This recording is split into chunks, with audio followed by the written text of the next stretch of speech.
Hey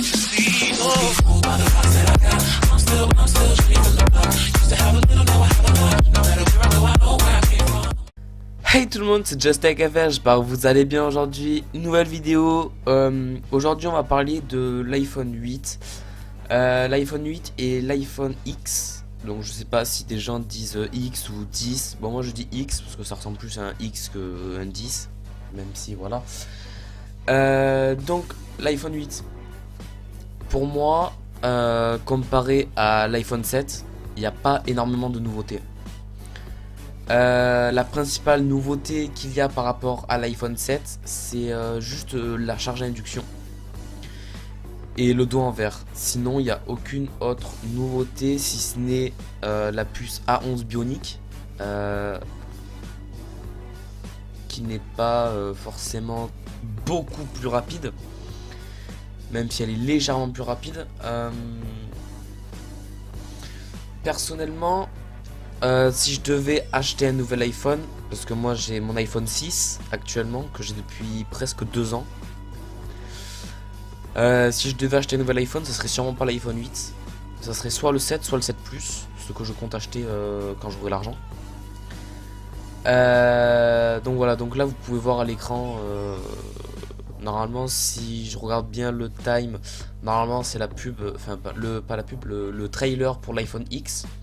Et juste avant c'était celui de l'iPhone 8 comme vous l'avez vu normalement il me semble.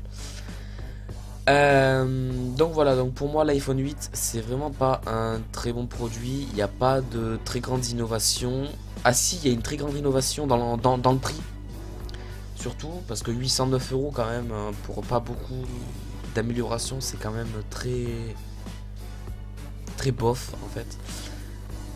Donc voilà. Maintenant on va passer à l'iPhone X. Donc à préparer le 8 Plus, il n'y a pas énormément de nouveautés, si ce n'est le mode portrait, fait que je sais pas quoi là. Bref, on va passer à l'iPhone X. Donc le X, c'est un très bon smartphone. Juste que moi je n'aime pas trop le bord à bord qu'ils ont fait. Moi ce n'est pas trop mon truc. J'aime bien le bord à bord du Galaxy S8 et du Galaxy Note 8, mais je n'aime pas trop celui de l'iPhone. Donc voilà, ils n'ont pas été très bons sur ce point là. Donc pour moi c'est vraiment un truc pas terrible. Moi je trouve pas que ça fait très beau sur un iPhone. Moi je vois l'iPhone comme avec un bouton principal capacitif là, et pas un truc en bord à bord super bizarre, machin et tout là. Enfin, bref, vous m'avez compris. Après, il y a beaucoup de rumeurs qui étaient vraies sur ce smartphone. Comme la rumeur de l'appareil photo vertical qui était vrai. Et le reste, l'écran bord à bord aussi qui était vrai. Donc voilà, donc moi c'était tout pour cette petite vidéo. Donc voilà, j'espère que vous allez bien.